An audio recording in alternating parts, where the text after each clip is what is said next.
Capítulo 3, Dizendo o indizível, definindo o racismo. O racismo não falado. O racismo é uma realidade violenta. Por séculos, ele tem sido fundamental para o fazer político da Europa, começando com os projetos europeus de escravização, colonização e para a atual fortaleza Europa. No entanto, o racismo é muitas vezes visto como um fenômeno periférico, marginal aos padrões essenciais de desenvolvimento da vida social e política e, de alguma forma, localizado na superfície de outras coisas, como uma camada de tinta que pode ser removida facilmente. Essa imagem da camada de tinta ilustra a fantasia predominante de que o racismo é algo nas estruturas das relações sociais, mas não um determinante dessas relações. De modo tendencioso, o racismo é visto apenas como uma coisa externa, uma coisa do passado, algo localizado nas margens e não no centro da política europeia. Por muitos anos, o racismo nem foi visto nem refletido como um problema teórico e prático significante nos discursos acadêmicos, resultando em um déficit teórico muito sério. Por um lado, esse déficit enfatiza a pouca importância que tem sido dada ao fenômeno do racismo, e por outro lado, revela o desrespeito em relação àqueles que experienciam o racismo. A maioria dos estudos sobre racismo tem usado o que Filomena Essed chama de macroperspectiva, preocupando-se com as estruturas sociais e políticas do racismo ou tendencialmente com o agressor, como é o caso da maioria das pesquisas sobre racismo realizadas na Alemanha. Agressores racistas e membros de partidos de direita, escreve Paul Mercheril, devem estar bastante satisfeitos com a extrema atenção que tanto a mídia quanto a academia lhes dão. Produz-se uma série de livros e desenvolve-se treinamentos psicológicos, além de oficinas, discussões e seminários para compreender os agressores. As vítimas reais do racismo, no entanto, são rapidamente esquecidas.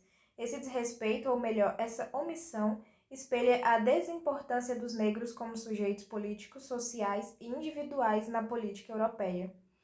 A realidade experienciada do racismo, os encontros subjetivos, as experiências, as lutas, o conhecimento, a compreensão e os sentimentos dos negros no que diz respeito ao racismo, assim como as cicatrizes psíquicas que o racismo nos causa, têm sido amplamente negligenciados.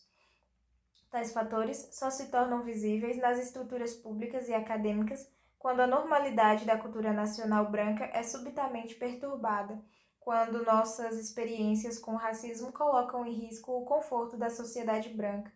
Nesse momento, nós e nossa realidade com o racismo nos tornamos visíveis, falados e até mesmo escritos, não porque talvez possamos estar em perigo ou em risco ou precisar de proteção legal, mas sim porque tal realidade desconfortável perturba a estável imunidade branca. Na maioria dos estudos, nos tornamos visíveis não através de nossas próprias autopercepção e autodeterminação, mas sim através da percepção e do interesse político da cultura nacional branca dominante, como é observável na maioria dos estudos e debates sobre o racismo que contém um ponto de vista branco. Nós somos, por assim dizer, fixados e medidos a partir do exterior, por interesses específicos que satisfaçam os critérios políticos do sujeito branco, como amplamente discutido nos 2 capítulos anteriores. Paul Mercheril ilustra esse processo de alienação de maneira bem humorada, escrevendo que enquanto lê a revista Spiegel, ele tem uma grande chance de aprender sobre si mesmo. A revista informa que imigrantes e outros tipos de estrangeiros são um grupo marginal na Alemanha que opera como uma bomba relógio coletiva para a nação. Esta terminologia reflete o ponto de vista e os interesses políticos do grupo dominante em relação aos chamados outros alemães, mas não o ponto de vista das próprias outras alemães. A metáfora da bomba relógio denota a catástrofe emergente que os imigrantes parecem representar à nação. É essa calamidade imediata e a tragédia que cada imigrante ou Andere Deltete incorpora nesse imaginário que nos coloca no centro da revista, na capa, foto incluída.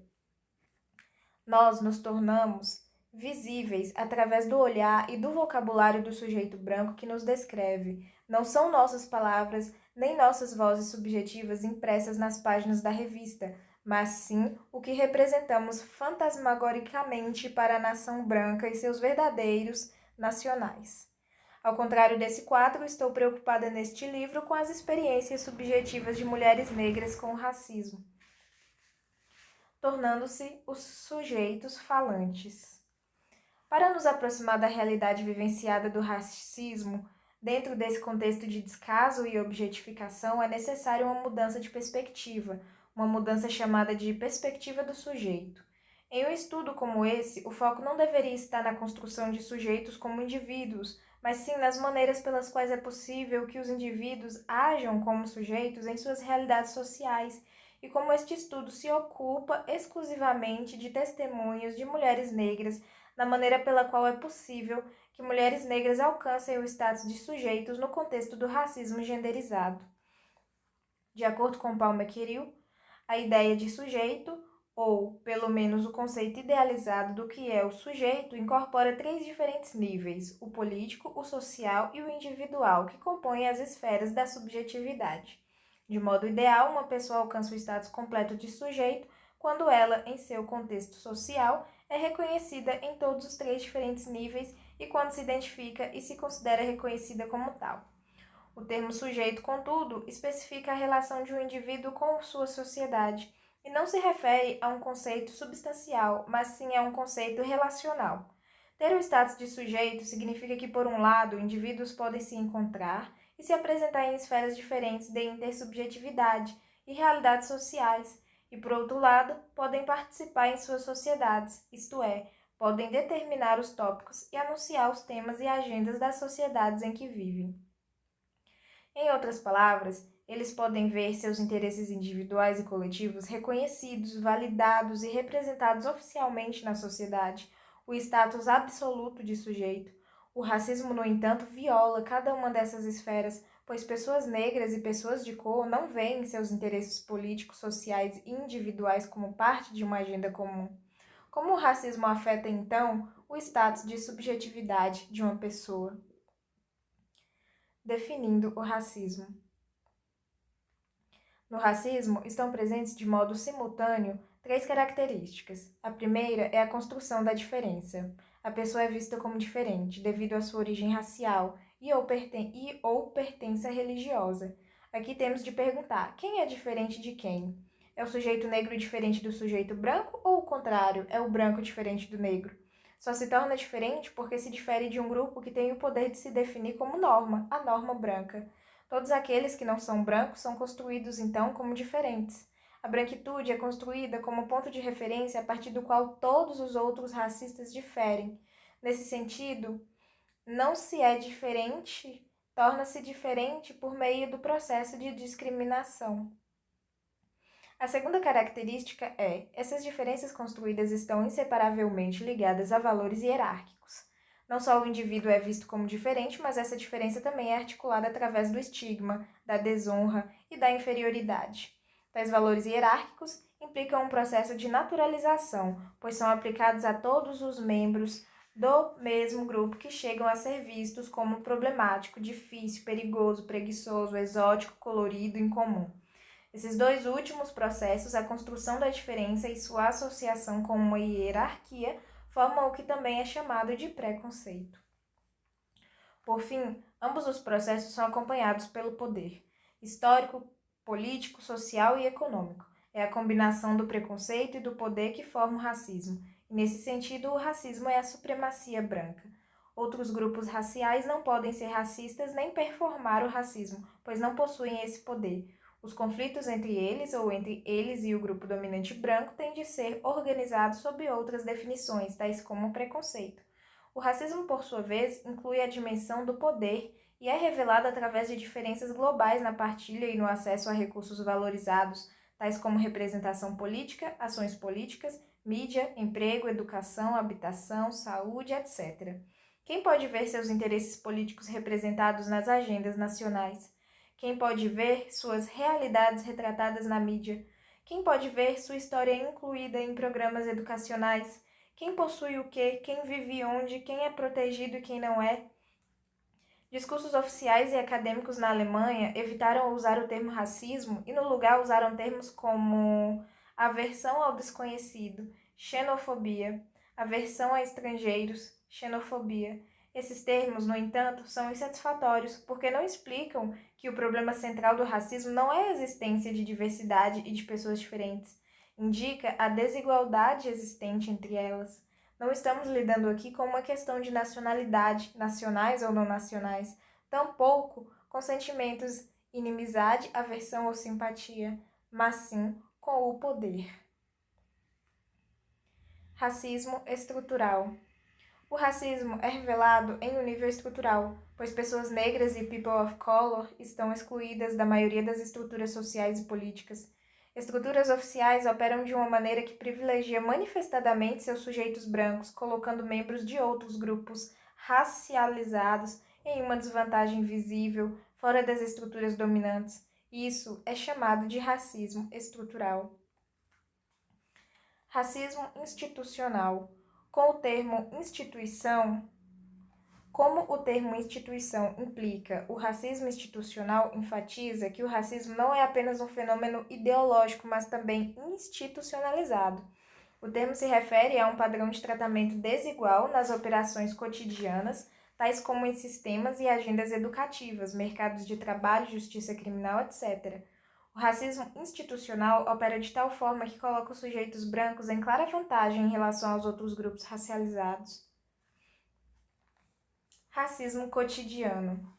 O racismo cotidiano refere-se a todo vocabulário, discursos, imagens, gestos, ações e olhares que colocam o sujeito negro e as pessoas de cor não só como outro, a diferença contra a qual o sujeito branco é medido, mas também como outridade, isto é, com a personificação dos aspectos reprimidos na sociedade branca. Toda vez que sou colocada como outra, seja a outra indesejada, a outra intrusa, a outra perigosa, a outra violenta, a outra passional, seja a outra suja, a outra excitada, a outra selvagem, a outra natural, a outra desejável ou a outra exótica, estou inevitavelmente experienciando o racismo, pois estou sendo forçada a me tornar a personificação daquilo com que o sujeito branco não quer ser reconhecido. Eu me torno o outro da branquitude, não o eu, e portanto a mim é negado o direito de existir como igual. No racismo cotidiano, a pessoa negra é usada como tela para projeções do que a sociedade branca tornou tabu. Tornamo-nos o depósito para medos e fantasias brancas do domínio da agressão ou da sexualidade.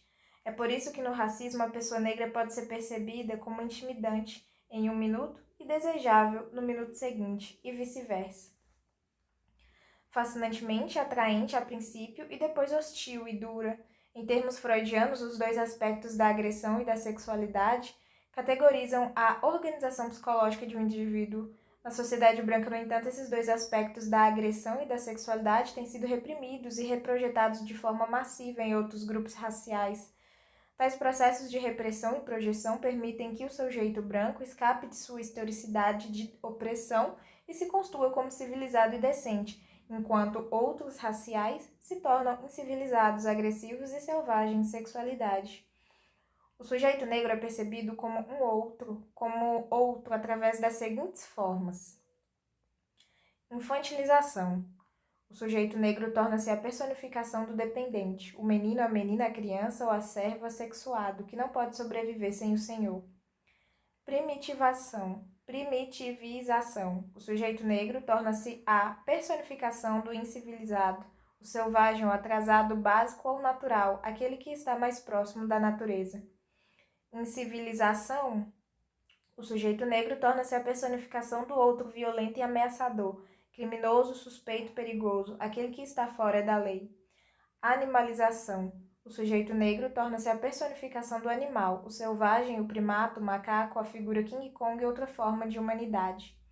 Erotização. O sujeito negro torna-se personificação do sexualizado, com um apetite sexual violento, a prostituta, o cafetão, o estuprador, a erótica, o exótico. O vocabulário, por exemplo, me coloca como outra quando nas notícias ouço falarem sobre imigrantes ilegais. Discursos me colocam como outra quando dizem que não posso ser daqui porque sou negra. Imagens me colocam como outra quando ando pela rua e me vejo cercada por anúncios com rostos negros e palavras apelativas como ajuda. Gestos me posicionam como outra quando na padaria a mulher branca ao meu lado tenta ser atendida antes de mim. Ações me colocam como outra quando sou monitorada pela polícia assim que chegar a uma estação de trem. Olhares me colocam como outra quando as pessoas olham fixamente para mim. Toda vez que sou colocada como outra, estou experienciando racismo porque eu não sou outra, eu sou eu mesma. O termo cotidiano refere-se ao fato de que essas experiências não são pontuais. O racismo cotidiano não é um ataque único ou um evento discreto, mas sim uma constelação de experiências de vida, uma exposição constante ao perigo, um padrão contínuo de abuso que se repete incessantemente ao longo da biografia de alguém, no ônibus, no supermercado, em uma festa, no jantar, na família. Decidindo pela pesquisa centrada em sujeitos. Nas dinâmicas do racismo, nós nos tornamos sujeitos incompletos. Sujeitos incompletos não são iguais a sujeitos completos. Os últimos mantêm o poder para pôr em prática sua própria ideia de superioridade e a sensação de serem mais merecedores de certos direitos e privilégios. O racismo, portanto, funciona para justificar e legitimar a exclusão de outros raciais de certos direitos. Aquelas que falam neste livro são sujeitos incompletos, no sentido de que são excluídas de possuir certas esferas de subjetividade reconhecidas, a saber, a política social e individual. Essa compreensão idealizada de sujeito ecoa neste estudo em ambos os níveis, empírico e teórico. Este trabalho é um espaço para performar a subjetividade, para reconhecer mulheres negras em particular e pessoas negras em geral como sujeitos dessa sociedade, em todos os sentidos reais da palavra. Metodologicamente, este estudo busca entender, reconstruir e recuperar experiências de mulheres negras com o racismo em uma sociedade branca patriarcal, levando em consideração as construções de gênero e o impacto do gênero nas formas e nas experiências de racismo. Para realizar esse propósito e considerando as preocupações políticas e epistemológicas já mencionadas, defendo a necessidade de guiar meu estudo como uma pesquisa centrada em sujeitos, utilizando entrevistas narrativas biográficas com mulheres negras que recordam suas histórias pessoais dentro de estruturas racistas e através de narrativas de experiências da vida real na Alemanha. A pesquisa centrada em sujeitos, como argumenta Paul McKerrill em seu trabalho pioneiro sobre o racismo cotidiano, examina as experiências, autopercepções e negociações de identidade descritas pelo sujeito e pela perspectiva do sujeito. Tem-se o direito de ser um sujeito político, social e individual, em vez da materialização da outridade, encarcerada no reino da objetividade. Isso só se torna concebível quando existe a possibilidade de expressar a própria realidade e as experiências a partir de sua própria percepção e definição, quando se pode redefinir e recuperar a própria história e realidade. Se as mulheres negras, bem como outros grupos marginalizados, têm o direito capital, em todos os sentidos do termo, de ser reconhecidos como sujeitos, então também devemos ter esse direito reconhecido dentro de processos de pesquisa e discursos acadêmicos. Esse método de focar no sujeito não é uma forma privilegiada de pesquisa, mas um conceito necessário. Todas as três formas de desrespeito político, social e individual têm grande importância na vida das pessoas negras nas sociedades dominadas por brancos, porque tornam a nossa realidade real. Além disso, elas são reproduzidas nos discursos acadêmicos através de epistemologias e métodos que colocam as vozes de grupos marginalizados como secundárias, privando-nos do direito à autorrepresentação. Isso, de certo, reforça a importância da realização de pesquisas centradas em sujeitos, as assim chamadas study up, Low-Fland e Low-Fland. Em um study up, pesquisadores investigam membros de seu próprio grupo social ou pessoas de status similares como forma de retificar a reprodução constante do status quo dentro da produção de conhecimento. Fazer pesquisa entre iguais tem sido fortemente encorajado por feministas por representar as condições ideais para relações não hierárquicas entre pesquisadores e informantes, ou seja, onde há experiências compartilhadas, igualdade social e envolvimento com a problemática. Por exemplo, Foi mostrado repetidamente que informantes negras são reticentes em discutir suas experiências de racismo com o entrevistador branco.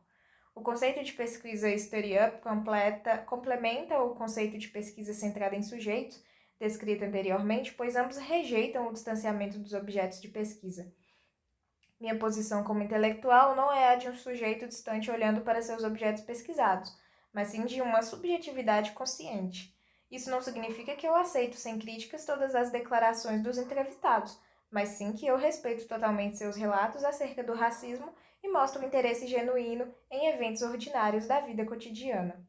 Essa atitude de subjetividade consciente, explica Filomena Sede, permite pedir aos entrevistados para qualificar declarações específicas e entrar em detalhes sem induzir reações defensivas da parte deles. Por conseguinte, não concordo com o ponto de vista tradicional de que o distanciamento emocional, social e político é sempre uma condição favorável para a pesquisa, melhor que o envolvimento mais pessoal. Ser uma pessoa de dentro produz uma base rica, valiosa em pesquisas centradas em sujeitos. A escolha na pesquisa de mulheres negras de idade e classes semelhantes às minhas torna possível gerar conhecimento a partir de relações de poder mais igualitárias entre pesquisador e pesquisada. As entrevistadas. 2 grupos similares de mulheres foram entrevistados: 3 afro-alemãs e 3 mulheres de ascendência africana que vivem na Alemanha. Uma ganense, uma afro-brasileira e uma afro-estadunidense. A seleção foi baseada não na nacionalidade, mas no fato de todas essas mulheres, assim como eu, serem negras. Elas eram mulheres africanas ou da diáspora africana vivendo na Alemanha. Para encontrar as entrevistadas, escrevi um pequeno anúncio falando do meu projeto de pesquisa em alemão, inglês e português, minha língua materna. Usei 3 critérios. Enviei o anúncio a diversas organizações africanas e ou afrodiaspóricas, instituições culturais, grupos de estudantes, etc. 2. Usei referências dos meus contatos pessoais. E 3. Referências dos meus contatos profissionais. As entrevistadas teriam de ter entre 25 e 45 anos. Assim, a diversidade poderia ser obtida de diferentes maneiras. Após conduzir todas as entrevistas, escolhi analisar apenas 2 delas. As entrevistas com Alice, uma mulher afro-alemã de 33 anos, e com Kathleen, uma mulher afro-estadunidense de 27 anos que vive na Alemanha. A escolha se deu pelo simples fato de ambas oferecerem informações muito ricas e variadas acerca de suas realidades e vivências com o racismo. Apesar de as outras 4 mulheres terem fornecido informações importantes sobre o racismo cotidiano, suas narrativas não eram tão ricas e diversas quanto as de Alicia e Kathleen. No intuito de evitar material repetitivo, decidi trabalhar intensivamente apenas com 2 das 6 entrevistadas, pois as mesmas revelaram informações muito vastas acerca do racismo cotidiano, enquanto as outras 4 entrevistadas ofereceram material esporádico. Alicia e Kathleen forneceram materiais contínuos sobre o racismo cotidiano, tornando possível usar as entrevistas inteiras. Suas entrevistas cobriram tanto o assunto dado para as outras entrevistadas, como temas adicionais. Além disso, como Kathleen estava na época envolvida ativamente em um projeto sobre formas criativas de lidar com o isolamento de pessoas negras em um cenário branco, ela também se colocou como especialista, contribuindo imensamente para a análise do racismo cotidiano.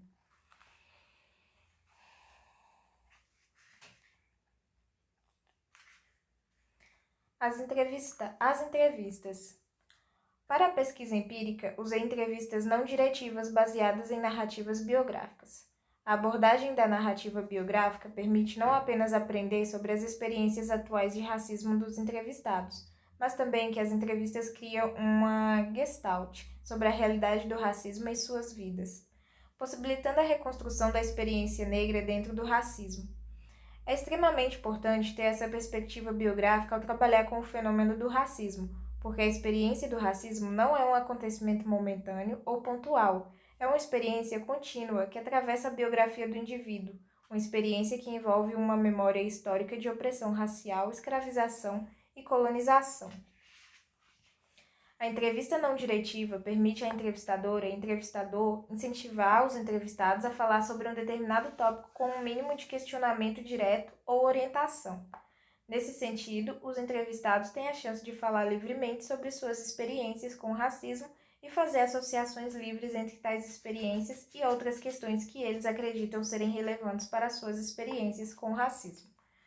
Durante as entrevistas, por exemplo, duas das mulheres falaram dos suicídios de suas mães e os relacionaram ao racismo, enquanto uma terceira falou sobre o suicídio de uma amiga. Através da livre associação, chegamos a entender que os suicídios estavam, do ponto de vista dessas entrevistadas, relacionadas com a experiência do racismo, resultado da invisibilidade e da exclusão da amiga e das mães. A questão de o suicídio ser tão excessivamente presente nessas diferentes biografias da diáspora africana dá origem também a uma nova perspectiva sobre o que é vivenciar o racismo. Desse modo, a entrevista narrativa biográfica não diretiva permite aos entrevistados definir sua realidade subjetiva e a experiência com o racismo em suas vidas. Isso não significa que eu, como acadêmica, não tenha algum controle sobre a estrutura geral da entrevista. Usei um esquema global de entrevista mínima. O cronograma das entrevistas foi baseado nos principais grupos de informações que eu queria estudar. 1. Percepções de identidade racial e racismo na infância. 2. Percepções gerais de racismo e questões raciais na família. 3. Experiências pessoais e vicárias de racismo na vida cotidiana. 4. Percepções de si em relação a outras pessoas negras. 5. Percepções de branquitude no imaginário negro. 6. Percepções de beleza feminina negra e questões relacionadas ao cabelo. 7. Percepções da feminilidade negra. E 8. A sexualização das mulheres negras. As entrevistas duraram de 3 a 3 horas e meia. Pode-se provavelmente conseguir mais dados de entrevistas mais longas, mas não seria realista processar tanta informação em um projeto. Além disso, como mencionei anteriormente, uma longa série de entrevistas não produziria uma reconstrução completa da realidade do racismo cotidiano na vida de uma única mulher negra nesta sociedade. Outra vantagem de apenas uma entrevista por entrevistada foi que eu poderia trabalhar com relatos espontâneos e também evitar as usuais variações e repetições em histórias. As entrevistas foram realizadas em inglês, alemão e português, de acordo com a escolha das entrevistadas. Foi importante para mim que as entrevistadas tivessem a chance de falar em um idioma com o qual se sentissem confortáveis, para que não precisassem articular experiências tão pessoais em um idioma desconfortável. A maioria das entrevistas ocorreu na minha casa. As análises. Não há um modelo normativo que descreva os passos ideais envolvidos na análise de dados sobre o racismo cotidiano. Portanto, não selecionei excertos de acordo com uma técnica de seleção predefinida. Na verdade, escolhi transcrever cada entrevista e depois selecionar episódios baseados nos tópicos centrais das experiências com o racismo, como contados pelas entrevistadas por meio de suas biografias. Chamo essa forma de análise episódica. O racismo cotidiano acontece em um contexto particular, tem objetivos particulares e envolve atores e atrizes ou condições sociais particulares. Uma análise episódica descreve os diferentes contextos nos quais o racismo é performado, criando uma sequência de cenas do racismo cotidiano. A composição de vários episódios revela não apenas a complexidade de experienciar o racismo, seus cenários diversos, atores e temas, mas também sua presença ininterrupta na vida de um indivíduo. Essa forma de análise episódica também me permite escrever com um estilo similar à forma de contos, que, como descrito anteriormente, transgride o modelo acadêmico tradicional. Dividi as entrevistas em episódios e para cada episódio selecionado usei um título que revelasse o contexto e o conteúdo do racismo. Todos os títulos se originaram de uma citação da narração de alguma das entrevistadas e por vezes são seguidos por um subtítulo que ajuda a identificar a questão teórica. Por exemplo, querem ouvir uma história exótica, voyeurismo e o prazer da outridade. O título citação é sobre como solicita frequentemente a entrevistada que conte uma história que a coloque fora da nação alemã como a outra aprazível e exótica, enquanto o subtítulo indica os temas teóricos. Nesse sentido, os títulos revelam o que as entrevistadas definem como racismo cotidiano, bem como seus respectivos conteúdos teóricos. Na tradição dos escritos de Fanon e de outros intelectuais negros como Bell Hooks, optei por uma interpretação fenomenológica em vez de abstrata. Nesse trabalho, não estou preocupada em abstrair o que o voyeurismo ou o desejo são, estou interessada na descrição do fenômeno em si, como o desejo está sendo realizado na cena e como é o desejo experienciado pelo sujeito que está falando. Qual parece ser a função do sujeito, do desejo no âmbito do racismo cotidiano? A partir de uma observação atenta, descreva o fenômeno em detalhes, mas não necessariamente para abstraí-lo. O exercício da abstração é, evidentemente, uma dimensão muito importante da produção de conhecimento. Neste trabalho, no entanto, decidir abstrair as experiências subjetivas do racismo cotidiano poderia ser problemático na medida em que resultaria em uma imposição da terminologia à experiência e da objetividade à subjetividade. Abstrair os relatos subjetivos de mulheres negras poderia facilmente se tornar uma forma de silenciar suas vozes no intuito de objetivá-las sob terminologias universais. Isso não produziria subjetividade, mas em vez disso reproduziria a forma dominante de produção de conhecimento. Por esse motivo, optei conscientemente por analisar as entrevistas em um nível fenomenológico. Não vejo isso como um déficit, mas como uma forma de interpretação que dá espaço a novas linguagens e a novos discursos e que está preocupada com a produção de subjetividade e não com a produção de conhecimento universal. Eu não sou uma potencialidade de algo, escreve Fanon. Sou plenamente o que sou, não tenho de recorrer ao universal. Enquanto tradicionalmente o sujeito branco escreveria eu sou uma potencialidade de algo, eu sou totalmente o que eu sou, eu tenho que procurar pelo universal, eu estive em todos os lugares e toquei em tudo. Em oposição à erudição dominante branca, Fanon não se vê como a personificação do absoluto, do poderoso. Como um homem negro, ele não está procurando o universal, ele simplesmente descreve o que vê. Em seus escritos, ele nos convida para o seu universo, não para o universal, e essa subjetividade é uma dimensão importante de discursos marginais e uma forma criativa de descolonização do conhecimento. Ao optar por uma interpretação fenomenológica, acredito estar transformando novamente configurações de conhecimento e poder. Os capítulos das entrevistadas consistem em análises interpretativas baseadas em teoria psicanalítica e pós-colonial. Criei assim um diálogo entre a teoria psicanalítica de Fanon e o pós-colonialismo. Mais especificamente, este estudo abrange a teoria psicanalítica de Frantz Fanon sobre o colonialismo e o racismo, fornecendo um quadro sistemático para a análise dos traumas cotidianos e dos custos psíquicos da desigualdade racial para a subjetividade. Além disso, a teoria psicanalítica de Fanon está profundamente preocupada com a diferença racial e sexual dentro de um esquema colonial, fornecendo percepções importantes na análise de dados. Por várias razões, a teoria pós-colonial oferece o enquadramento apropriado para a análise de políticas de raça e de gênero, políticas coloniais e estratégias políticas de descolonização. Ambas as abordagens se tornam complementares para a compreensão de experiências individuais e coletivas de mulheres negras com o racismo. Argumento que é válido olhar para as experiências individuais e para relatos subjetivos acerca do racismo cotidiano para que compreendamos a memória histórica e coletiva. Como Philomena Sede enfatiza, analisar experiências do racismo cotidiano é estabelecer conexões entre interpretações de experiências subjetivas e a organização de categorias referentes ao racismo.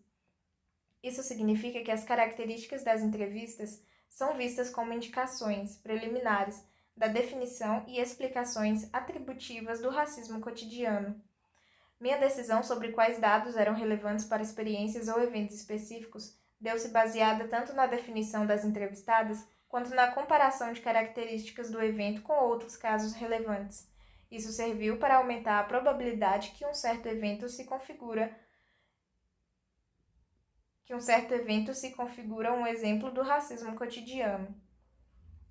Análises sobre experiências ou eventos específicos foram geralmente baseados em dois tipos de julgamento heurístico, a partir de teorias anteriores ou expectativas sobre racismo e questões raciais, e na comparação de características do evento narrado com outros casos relevantes para então avaliar a probabilidade de um determinado evento ser um exemplo de racismo.